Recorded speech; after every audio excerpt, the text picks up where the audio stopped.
क्या तुर्की को भारी पड़ेगी पाकिस्तान से यारी? भारत के बॉयकॉट से बर्बाद हो जाएगा तुर्की? आइए समझते हैं सारा गुणा गणित।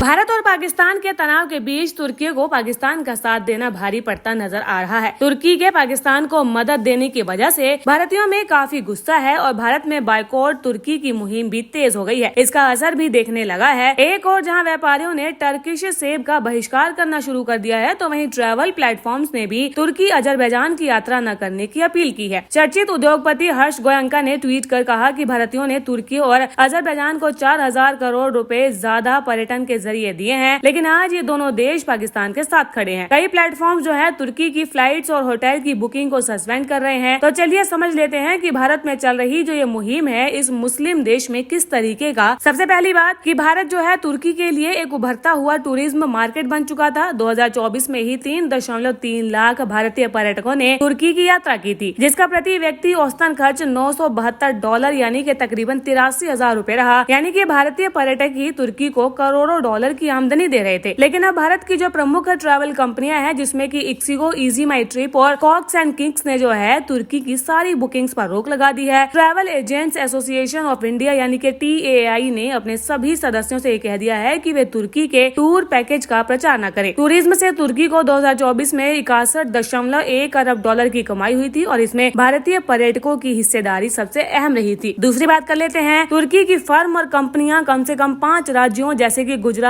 महाराष्ट्र, उत्तर प्रदेश, जम्मू और कश्मीर और दिल्ली में काम कर रही हैं। ऑटोमोबाइल से लेकर IT, मेट्रो रेल से लेकर सुरंग तक के सौदे टर्किश कंपनियों को दिए गए हैं और ऐसे में अब उस पर भी संकट का बादल मंडराने लगा है। और एक और बात कर लेते हैं ट्रेड को लेकर। वित्त वर्ष 2023-24 में भारत ने तुर्कियों से 2,482 वस्तुओं का जो है आयात किया था। यह आयात कुल मिलाकर 3.78 अरब अमेरिकी डॉलर का हुआ। भारत के द्वारा तुर्की से कई वस्तु आयात किए जाते हैं। इसमें नमक और प्लास्टिक की सामग्री है और अकार्बनिक रसायन है, खनिज ईंधन और तेल है, परमाणु रिएक्टर और पुर्जे हैं। इसके अलावा प्राकृतिक और कीमती मोती है, पशु उत्पाद आदि भी शामिल है। बीते साल जनवरी में मालदीव के कुछ मंत्रियों ने प्रधानमंत्री मोदी के लक्षद्वीप दौरे के दौरान अभद्र भाषा का इस्तेमाल किया था, जिसके बाद भारत और मालदीव के बीच में विवाद काफी बढ़ गया था। भारतीय पर्यटकों ने मालदीव का बहिष्कार शुरू कर दिया था, जिसके कुछ ही समय में मालदीव के नेताओं को घुटने टेकने के लिए मजबूर कर दिया। सिर्फ टूरिज्म सेक्टर ही नहीं, कई और ऐसे सेक्टर हैं जिसमें भारत जो है तुर्की को झटका देने की सोच रहा है। भारत के बाजारों से अचानक तुर्की के सेब गायब हो गए। भारतीय कारोबारियों ने अब ईरान, अमेरिका और न्यूजीलैंड से सेब खरीदना शुरू कर दिया है। एक रिपोर्ट की अगर माने तो सेब के एक थोक कारोबारी ने कहा है कि ग्राहकों ने तुर्की के सेब खरीदना बंद कर दिया है। पहले जहां खुदरा व्यापारी हर दिन 1,000 डिब्बे तुर्की के सेब बेचते थे, अब उनका बिकना बंद होने लगा है। सेब उत्पाद करने वाला संघ, जो कि पहले से ही विदेशों से मंगाए जाने वाले सेब की वजह से नाराज रहता था और तुर्की के सेब पर बैन लगाने की मांग करता रहता था, वो अब खुश है। इस वित्त वर्ष में तुर्की से 1,60,000 टन सेब खरीदे गए थे। सरकारी सूत्रों की माने तो तुर्की को दालों, तिलहन और स्टील के लिए भारत की ज्यादा जरूरत है। भारत ने तुर्की के साथ व्यापार को $20 बिलियन